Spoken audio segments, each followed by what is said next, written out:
Bismillahirrahmanirrahim. Assalamualaikum warahmatullahi wabarakatuh. Alhamdulillahirabbil alamin. Alladzi hadana li hadza wa ma kunna linahtadiya laula an hadanallah. Wa asyhadu an la ilaha illallah wahdahu la syarikalah. Wa asyhadu anna Muhammadan abduhu wa rasuluh. Allahumma shalli ala Muhammad wa ala alihi wa ashabihi wa man tabi'ahum bi ihsanin ila yaumiddin. Ya ayyuhalladzina amanu taqullaha haqqa tuqatih wa la tamutunna illa wa antum muslimun wa ba'du. Fa inna asdaqal hadisi kitabullah wa khairal hadyi hadi Muhammadin sallallahu alaihi wasallam. Wa syarrul umuri muhdatsatuha fa inna kulla muhdatsatin bid'ah wa kulla bid'atin dhalalah wa kulla dhalalatin finnar. Ayyuhal ikhwah, azanallahu subhanahu wa ta'ala. Semua orang ingin bahagia. Enggak ada orang yang ingin sengsara, gelisah. Termasuk kita berhari raya juga ingin bahagia. Ketika bareng, kompak, itu lebih terasa. Tapi apapun permasalahannya, karena nilai orang itu bersifat nafsi-nafsi, dihisab per orang, bukan berjamaah. Apapun kondisinya, kebahagiaan kita itu adalah apabila kita bisa taat. Setelah ilmu dimiliki, pemahaman yang benar, akidah tauhid sebagai dasar kokoh, tuntunan dengan sunnah pasti. Dengan taufik yang Allah berikan, kita punya keserasian, ilmu bisa diamalkan, mengharapkan diterima, khawatir ditolak, dan kita mengharap ketemu Allah Ta'ala, cinta di surganya. Itu adalah sebuah kebahagiaan. Karena semuanya berkaitan dengan bersifat pribadi-pribadi. Maka yang harus ditempuh oleh seseorang adalah saya bahagia bisa taat. Bukan saya bahagia bisa bersama-sama, tetapi saya bahagia bisa taat. Maka daripada itu perbanyak ketaatan. Bila terjadi perbedaan, selami apa masalahnya. Bila urusannya boleh pilih, ya biar masing-masing dengan pilihannya. Bila ada ijtihad yang salah tidak usah untuk diikuti. Semoga Allah mengampuni orang yang ijtihadnya salah. Tapi siapa yang telah menemukan ilmu dan itu benar walaupun bersendirian, maka supaya orang bahagia dengan ketaatannya sehingga tidak terpengaruh oleh orang lain. Apabila kita bisa seperti itu, seolah kita nanti akan tenang. Jangankan berkaitan perbedaan hari raya, perbedaan akidah sampai perang saja. Ketika sudah bisa memastikan berada pada kubu yang benar, mati pun juga bahagia. Ketika dicaci, dimaki, dia bisa sabar, itu pun juga bahagia. Maka daripada itu, kebahagiaan kita berada di dalam ketaatan. Maka apa yang sudah dipelajari, diselami, dipegangi, maka sibukkan untuk melaksanakan ketaatan. Dan persengketaan, perselisihan itu akibat dari dosa-dosa. Makanya jauhi dosa-dosa, perbanyak tobat, perbanyak istighfar. Dengan begitu nanti orang akan dimudahkan menuju kepada kebahagiaan. Berikutnya insyaallah kita melanjutkan mengkaji hadis yang ada di Arba'in Nawawi rahimahullah ta'ala. Masuk hadis yang ke-36. Judul yang ada di buku Fadlu Hawaijil Muslimin wa Tilawatil Quran. Bab cerita keutamaan orang bisa masuk pada hajat saudaranya orang Islam. Artinya orang Islam satu dengan yang lain itu bersaudara, saling tolong, saling bantu. Ketika tahu saudaranya punya hajat, dia bisa masuk membantu. Nah, itu keutamaannya apa? Dan keutamaan membaca Al-Quran. Atau apabila kita hendak memilih tema yang lain adalah fadilah bersosial. Serawung hidup bareng. Karena setakwa-takwa orang yang takwa ketika hidupnya hanya sendirian, maka jalur pahala hanya dari satu arah, yaitu dari ketaatan pribadi. Tetapi ketika dia bersosial, ternyata fadilahnya bisa digunakan untuk membesarkan pahala. Dan itu tidak akan mengurangi hak-hak kita. Ibaratnya orang makan satu piring, sak piring dintekne dhewe entek, ya enggak kewareken. Ketika dia mendapatkan manfaat bersifat pribadi. Tapi apabila dia bersosial, ternyata satu piring untuk pribadi enggak kewareken, dimakan berdua ya enggak keluwen. Dimakan pribadi enggak kewareken, dimakan berdua juga enggak keluwen. Kenapa? Diberkahi. Karena makanan seorang cukup untuk 2 orang. Lagi itu masalahnya itu besar, 2 kali lipat. Makanya supaya kita itu suka untuk bersedekah, nggak akan mengurangi harta kita. Karena makanan seorang bisa untuk 2 orang. Ya tadi bahasanya, dimakan dewi gak kewarakan, didum berdua juga enggak keluwen. Modalnya ringan, pahalanya besar, mengalir berkah. Wah, ini kan luar biasa kan? Ini kan luar biasa. Makanya pesan Nabi SAW, manaqasa malun min shadaqah, harta tidak kurang dengan sebab sedekah, bahkan berkembang.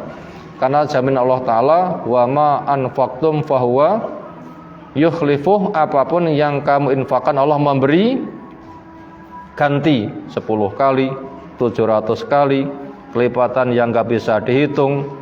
Bukan sebatas maslahatnya dunia, yang paling utama maslahatnya akhirat, punya tabungan. Itu tadi hikmah kita bersosial untuk membesarkan pahala. Contoh pertama tentang sedekah, contoh berikutnya tentang ilmu, ini lebih besar lagi. Maka jihad dengan ilmu lebih gede daripada jihad terjun di medan peperangan. Karena jihad dengan ilmu sekali ngomong pengaruhnya luas. Tapi jihad di medan peperangan sekali tebas hanya 1 leher. Gimana? Jihad dengan ilmu sekali ngomong 1 dunia bisa mendapatkan. Termasuk yang mendukung terlaksananya ilmu. Tapi jihad dengan pedang sekali tebas hanya 1 leher. Sementara orang kafir itu banyak. Ini hikmahnya orang itu bersosial, ternyata dengan ilmu itu lebih luas. Yang mendapatkannya bukan si penyampai, tapi semua yang punya saham untuk suksesnya.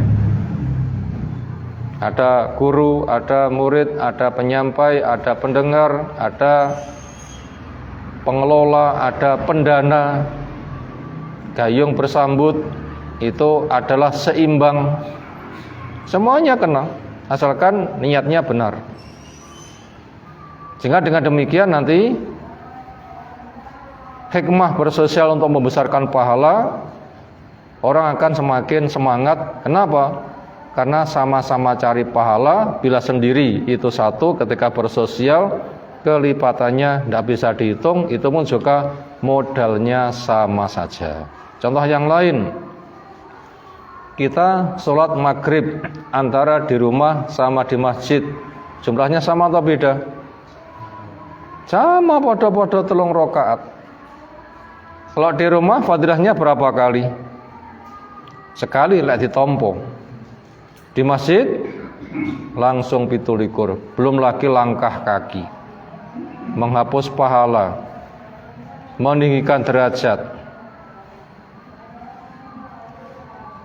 ditulis kebaikan. Karek ngeping nih, sudah masuk olahraga. Itu contohnya.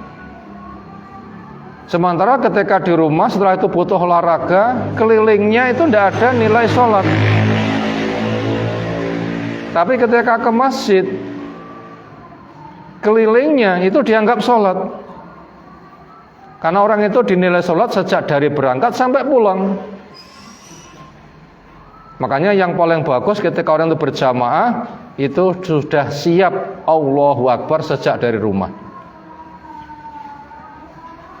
Sudah siap Allahu Akbar sejak dari rumah. Napa maknane? Wudune nek ngomah, macake nek ngomah. Upama selesai wudu, macak wis mari Allahu Akbar langsung siap. Mananya begitu. Aja nganti budal sik pating slembreh nek dalan entute ra kena dimpet.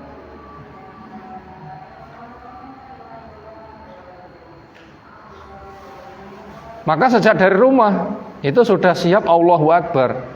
Kenapa? Ya tadi, sejak dari berangkat sampai pulang dianggap sholat. Makanya ketika orang itu datang ke masjid, sepanjang jalan tangannya ini itu tidak boleh.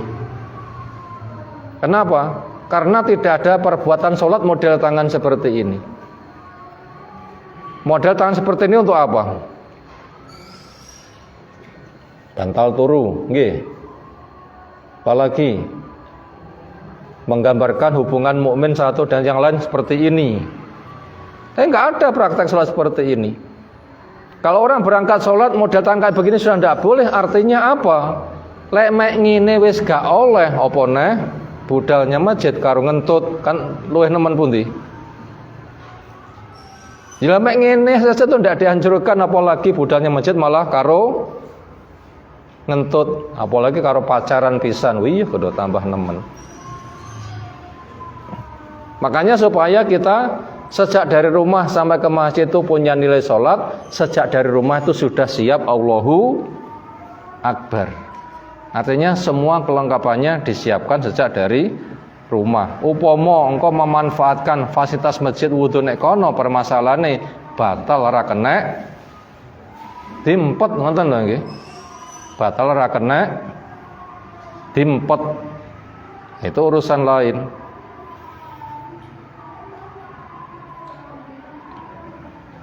Insyaallah kita memulai pembacaan hadisnya. Bersosial, fadilah modalnya sama, tapi fadilahnya berlipat ganda. Kita gambarkan dengan contoh sholat tadi. Bagaimana bentuk sosial yang ada di sini? An Abi Hurairah Abdurrahman bin Sakhar Ad-Dawsi radhiyallahu anhu, anin Nabiyyi sallallahu alaihi wasallam annahu qala, man nafasa, siapa yang melonggarkan, an mukminin, dari orang beriman. Nafasa itu iso bernafas longgar. Biasanya tiang niku lek susah nafase cekak, lek seneng nafase longgar. Lek susah deg-degan, pernah ditagih hutang, pernah diancam sakit, terancam mati, nggak ada biaya, sesak nafasnya. Maka nafasa itu melonggarkan nafas, artinya beban-beban yang menghimpit dibantu untuk diangkat sehingga bisa lega, bebannya ringan, nafasnya longgar. Ini kita menyalami lafaz nafasa, maknanya melonggarkan. Bagaimana melonggarkan? Sudah kita gambarkan tadi. Punya beban, nafasnya sesak, dibantu penyelesaian bebannya, nafasnya longgar. Ini makna bahasa atau makna kiasan? makna kiasan. Adapun kepada orang yang sesak nafasnya dibantu pernafasan, itu nanti dua makna. Pertama melapangkan, yang kedua kasus nafas. Tapi ujung-ujungnya sama, melonggarkan beban yang menghimpit pada orang lain. Siapa yang dilonggarkan? An mukminin, dari orang beriman. Orang iman yang mana? Di sini nakirah umum. Di mana-mana ada gejala orang beriman, itu ikhwah bersaudara, di situ menolong. Di rumah, di jalan, di sawah, di pasar, di atas kendaraan, di dalam negeri, di luar negeri, pokoknya ada gejala keimanan. Karena Islam itu agama internasional. Orang beriman dimanapun itu saudara. Kalau kepada orang beriman niatnya melonggarkan beban, kepada orang kafir menjinakkan hati. Makanya bila kita menolong, itu bukan sebatas orang beriman. Orang beriman itu untuk memperkokoh, fadilahnya berlipat kepada orang kafir untuk menjinakkan hati. Jangankan juga kepada manusia, kepada hewan saja ada pahalanya. Orang jalan-jalan, bahkan pelacur ketika kehausan, turun ke jurang, mengambil air ketika sudah naik, pada itu naik turun itu berat. Di jalanan ada anjing sedang kehausan, saking hausnya lidahnya menjulur, menjilat-jilat tanah. Dia memikirkan, pomo sing ngelak kaya ngono kuwi ngono aku, kaya apa rasane? Pomo aku ditulung, ndah niyo senengi. Mendorong dia untuk datang ke sumur lagi untuk mengambil diminumkan. Pada tadi anjing. Kalau kepada anjing saja ada manfaatnya, apalagi kepada manusia. Anjing sagedipun dakwah mboten. Tapi manusia bisa didakwai. Yang kepada anjing enggak bisa didakwai saja fadilahnya besar, apalagi kepada manusia bisa didakwai. Nanti maslahatnya ganda.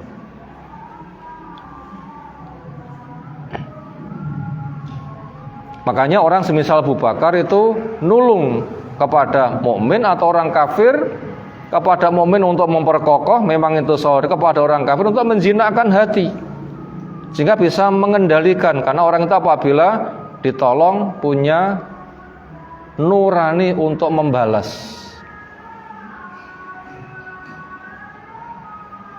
Walaupun orang yang menolong tidak minta balasan manusia, tapi gitu alamnya hati. Apa kasus yang dialami? Kurbatan min kurabi dunia, satu susah di antara susah-susahnya dunia. Di sini lafaz kurbatan dibikin nakirah umum. Ini menunjukkan jenis kesusahan itu macamnya banyak.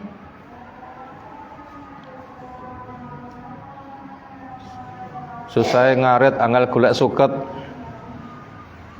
Susah tandur ranek banyu tinggi lep. Pomo enek diesel mungkin bensinnya larang ra nyucuk. Tandurane dipanen wong atau dipangan mbuk. Atau wis gede api rapi ra entuk-entuk. Lah kan macam-macam kan yang namanya susah itu. Makanya lihat kondisi apa yang dibutuhkan di situ masuk. Ini nakira menunjukkan umum, artinya kesempatan yang bisa kita sumbangkan itu luas. Lihat keadaan dan lihat kemampuan. Lihat keadaan dan lihat kemampuan. Karena enggak semua orang yang tahu keadaan itu mampu. Kenapa? Karena memang kemampuannya berbeda, maka lihat keadaan dan lihat kemampuan. Tapi prinsipnya menolong. Apa fadilahnya? Nafasallahu kurbatan min kurabi yaumil qiyamah. Allah akan melapangkan dia satu kesusahan di antara susah-susahnya hari kiamat. Susah dina kiamat kalih susah wonten donya jenenge padha ning kadarnya sama ndak? podo-podo dijepit pakai tenaga yang sama, sing sitok nggawe manual jenenge driji, sing sitok nggawe catem. Niki model jepite podo, larane podo mboten? Dijepit nggawe tangan nganti nemen yes biasa wae, tapi nggawe catem iso njilingi. Artinya satu tenaga yang sama, beda alatnya, rasane beda.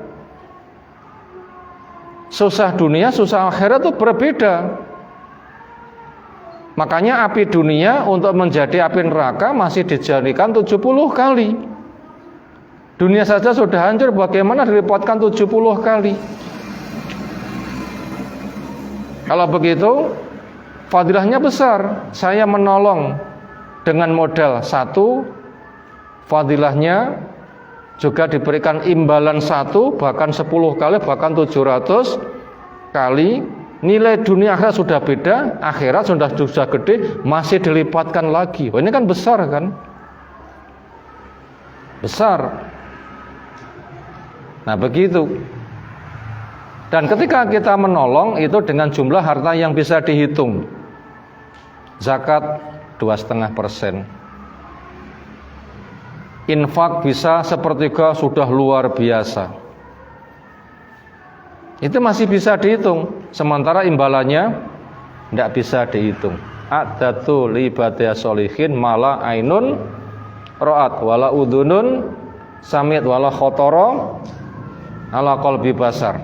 Allah sediakan nikmat untuk orang yang soleh dalam bentuk nikmat surga yang mata belum melihat, telinga belum mendengar, otak yang nanti akan direnung, dimasukkan ke hati belum bisa menggambarkan.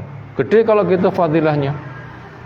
Ini hikmah kita bersosial, betul-betul mewujudkan impian prinsip ekonomi. Napa prinsip ekonomi? Mengeluarkan dana sekecil mungkin melaih raba yang tidak bisa dihitung. Ini bisnis yang betul-betul menjanjikan.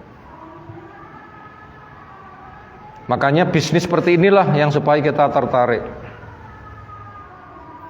Aja bisnis nek ngomah manjing sedina 40 lek lunga rono sedina 400.000 malih budal.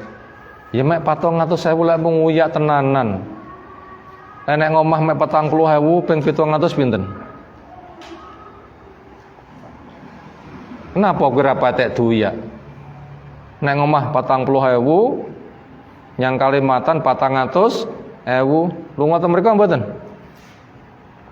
Lunga niku biasa nih. Sementara pahala nek ngomah 40.000 dilipatkan 700.000 nyapa ora patek duya. Disinilah ujian keimanan.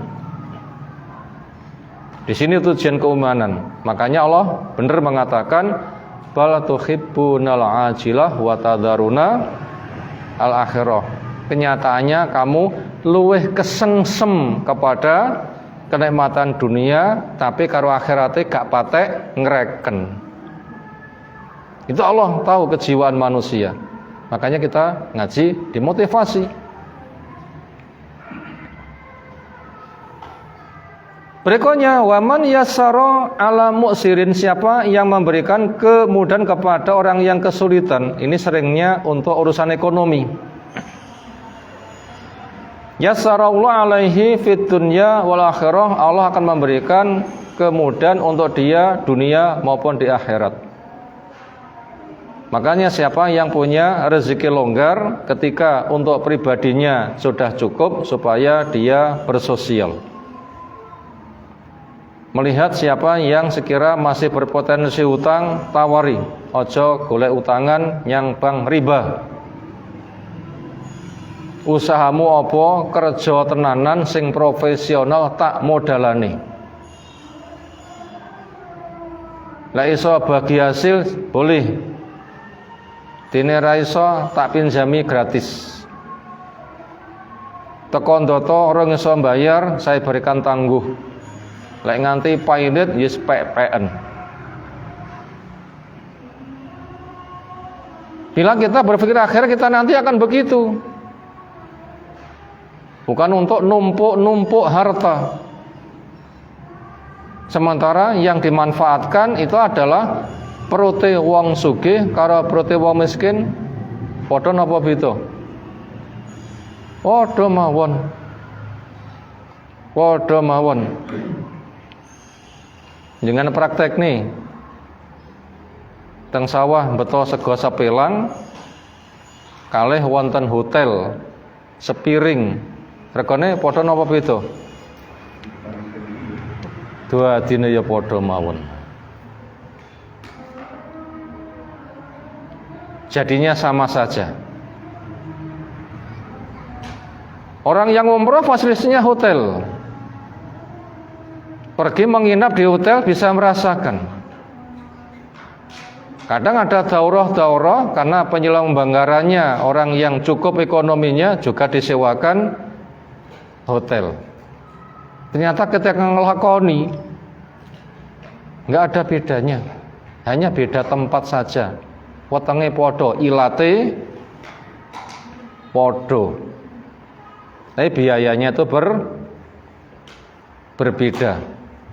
Nah, karena wetenge wong sugih sama orang miskin adalah sama, maka pesan Nabi SAW dalam bentuk doanya, Allahumma ahyini miskinan wa amitni miskinan wakhsyurni ma'azumrotil masakin. Ya Allah, hidupkan saya sebagai orang miskin, matikan saya juga sebagai orang miskin, kelak kumpulkan saya bersama orang miskin. Artinya kamu yang sekarang kaya sama orang miskin butuhmu podo. Maka cukupi butuhmu kayak orang miskin itu mencukupi. Matimu juga sama. Wong miskin mati nggak nggawa apa-apa, kamu juga mati nggak usah nggawa apa-apa.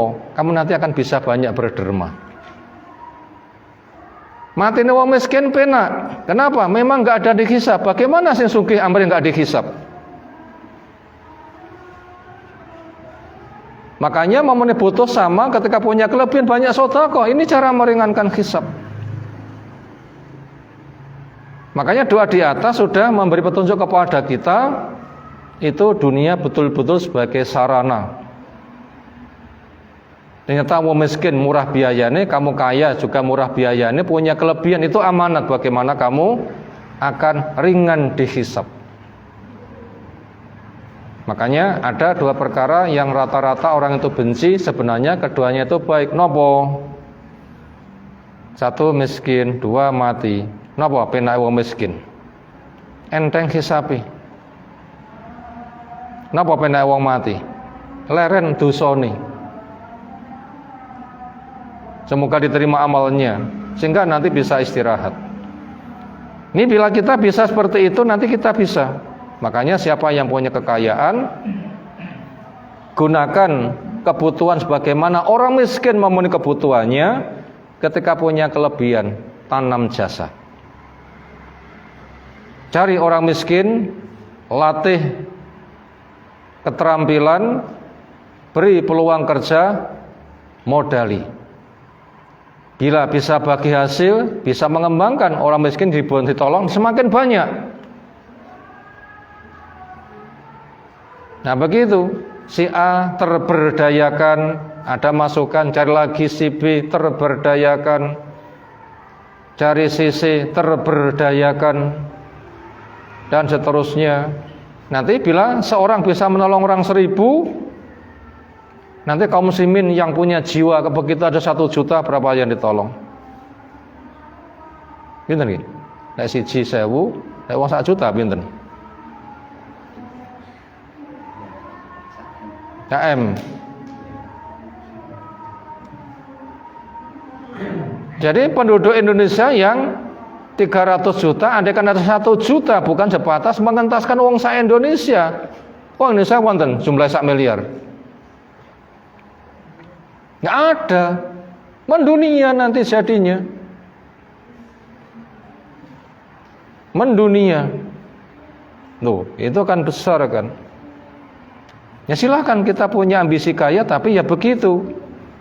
untuk bisa meluaskan maslahat. Ketika sudah kaya raya, butuhku saya cukupi kaya wong miskin, nyukupi butuhe sak pelang 5.000 wis wareg. Ketika punya kelebihan, nah itu untuk diberdayakan seperti itu. Makanya muslim yang kaya kayak begitu luar biasa. Fadilahnya untuk mengejar fadilah ini. Siapa yang memberikan kemudahan kepada orang yang kesulitan akan dimudahkan dunianya maupun akhiratnya. Berikutnya, waman satara musliman, siapa yang menutupi aibnya orang Islam. Satara Allah fid dunya wal akhirah, Allah pun juga akan menutupi aibnya di dunia dan di akhirat. Kita butuh paham. Orang takwa seperti apapun tetap memiliki cacat. Ada wong sing takwa kaya malaikat? Gak ada. Bahkan sudah doktor dikesankan orang super takwa, tetapi malah timbang ngrungokne ngaji grupe teroris luwih apik ndelok film porno. Kamu ndelok film porno iso karo istighfar, tapi lek ngrungokne ngajine teroris kamu nanti akan berubah, malah ngono ki unen-unene. Ada isu seperti itu untuk menggembosi berkembangnya dakwah. Malah ya ini ngongkon wong kon ndelok film porno karo muni astagfirullah, astagfirullah. Ngoten nggih. Lho, tak cepake susu tetesan wae ndrim ge umbinen ngoten nggih kira-kira nggih.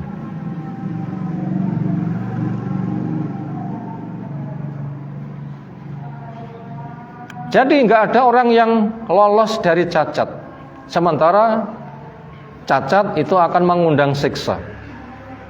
Dan butuh untuk ditutup dan saling jaga untuk menutup, karena dosa yang tertutup itu kemungkinan akan dimaafkan itu besar. Karena orang itu telah berusaha, nggak bisa jadi orang yang mulus, bebas dari cacat, maka untuk semakin tertutup cacatmu, orang lain yang punya cacat melu tutup ono. Kita nanti akan ditutup, akan dimudahkan. Gak ada orang yang bisa lolos. Apalagi cekelane HP. Daerah nyekel HP rapatnya teman-teman nggih. Cekelane HP buka sak buka tuh campur aduk. Nyawang pisan geweding, sing kedua sudah lama-lama malah mentelengi. Berat itu ujiannya. Siapapun. Sampai mbah yainya timbang ngrungokne ngaji golongane wong ngono kuwi delok film porno karo istighfar, malah muni ngono kuwi malah. Artinya apa? Artinya siapapun itu punya cacat dan gak akan mampu. Selain kita berdoa, berusaha, maka kita juga bekerja nutup aib orang lain. Lalu aibnya siapa yang kita tutup? Jawab, aib wong sing ngati-ngati dengan keterbatasannya bisa salah. Ini yang harus kita tutup. Tapi aib wong yang sudah mendeklarasikan aibnya jangan ditutup. Sinten tiyang sing aib mendeklarasikan ngumumne aibe sinten? Wis penggayane utang kabeh wong ngerti, ra gelem bayar, mek pinter bayar semoyo. Jare paing malih pon, jare pon malih wagi, bar wagi malih kliwon, mulek. Sehingga korbannya semakin banyak. Yang dijadikan korban semakin banyak. Orang yang terang-terangan itu enggak ditutup tapi ditangkap. Tetapi kepada orang yang telah menjaga diri, ternyata dengan keterbatasannya bisa terperosok. Nah, ini yang wajib kita tutup aibnya, bukan dicari-cari.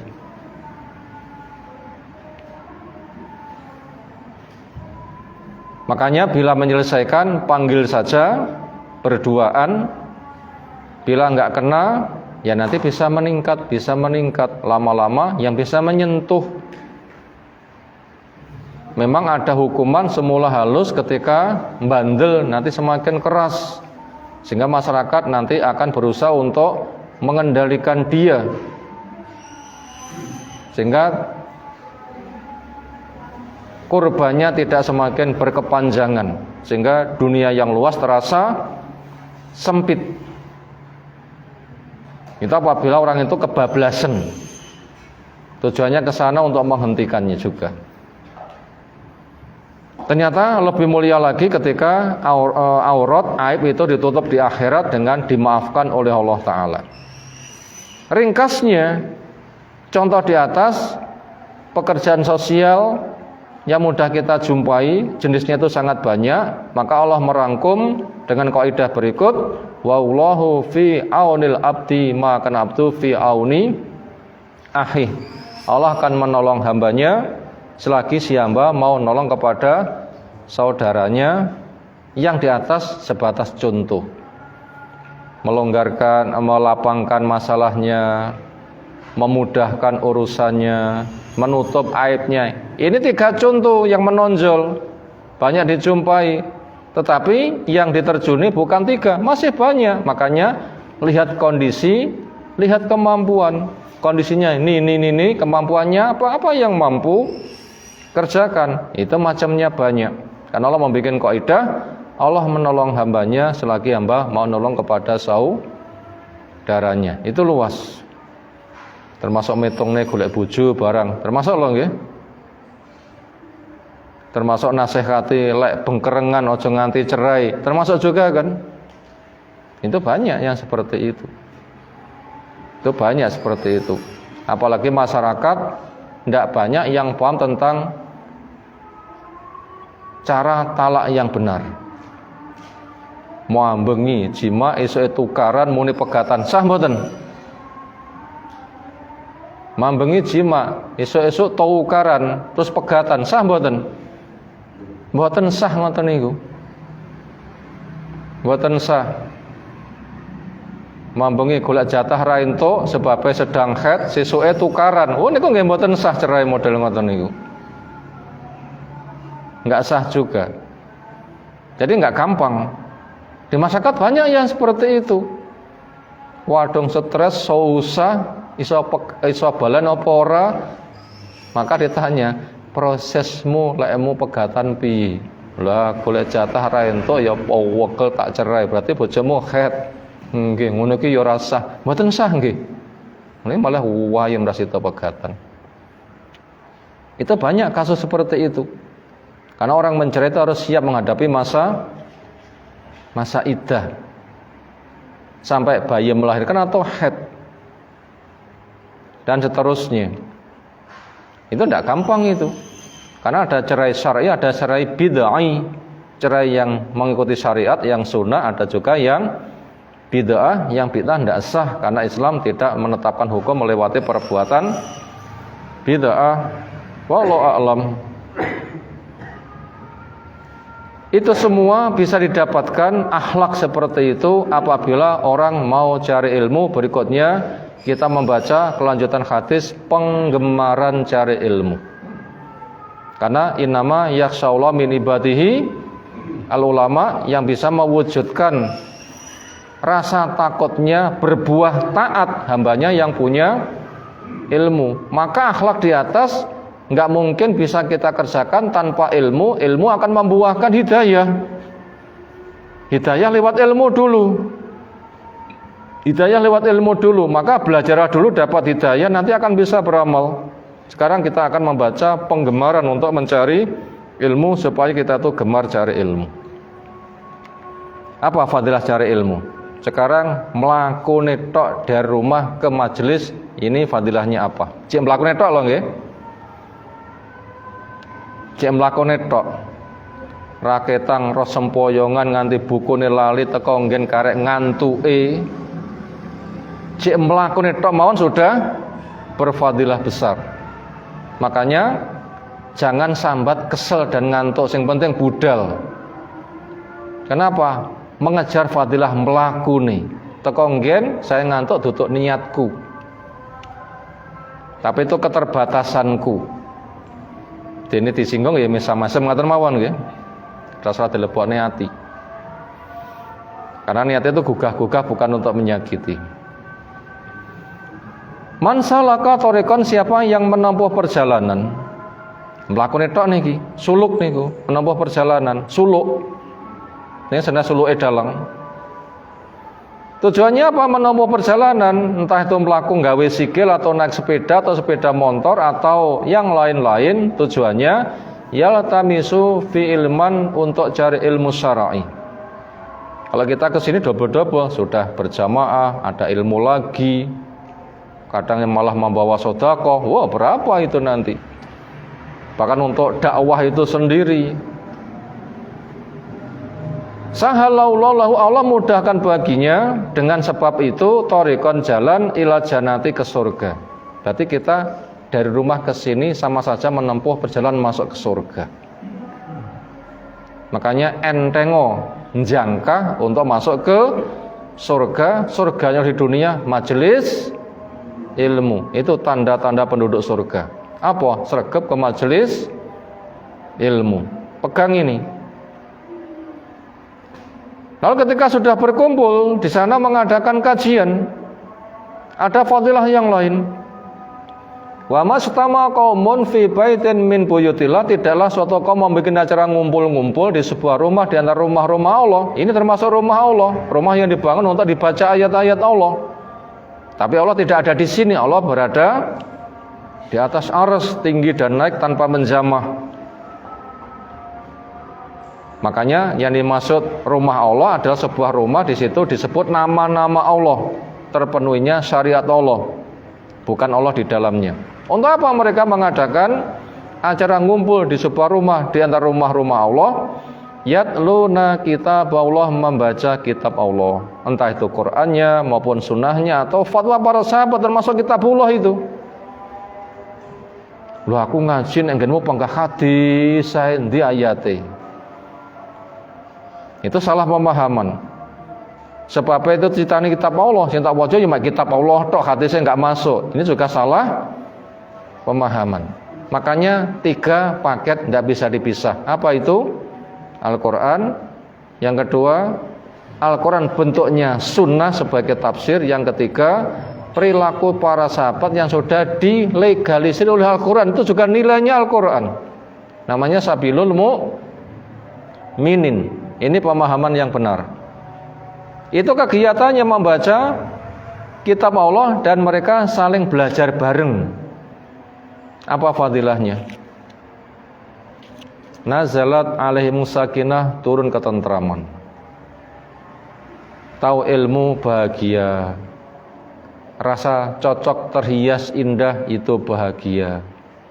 Semangat untuk beramal, bisa beramal, itu bahagia. Dengan zikir hati menjadi tentram, itu sakinah. Sehingga gundah-gundah itu gampang hilang. Karena manusia itu punya satu hati. Bila diisi tentram, gundahnya pergi. Diisi gundah, tentramnya pergi. Lah begitu.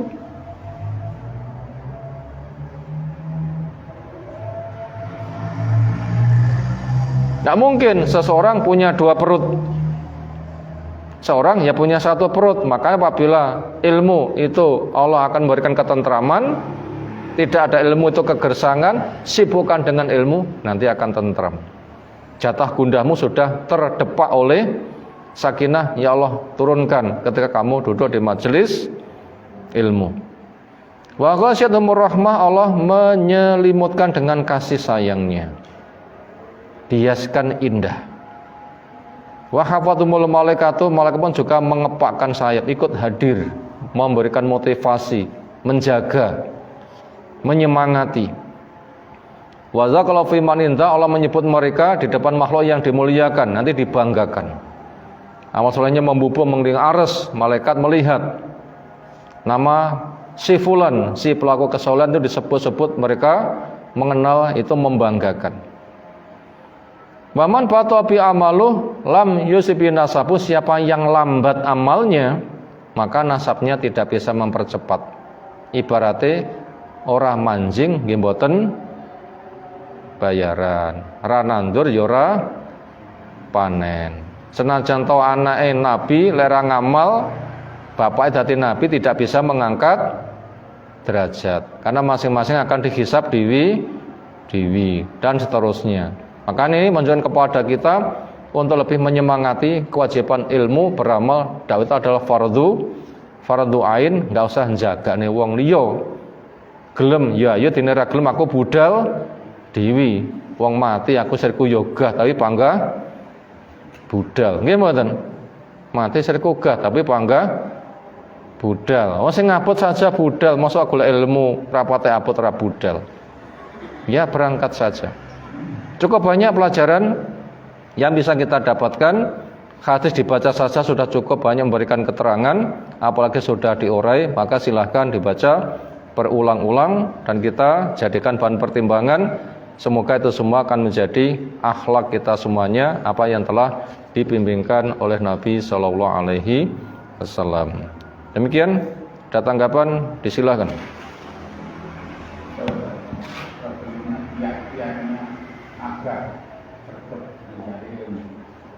Cara-cara yang ditempuh, teori-teori yang butuh diselami agar kita semangat untuk mencari ilmu. Pertama, fadilah di atas jangan dilupakan. Melakune ini jalan surga. Ini sudah cukup menyemangati. Maka kita mikir melaku. Aku melaku ini fadilah apa ya?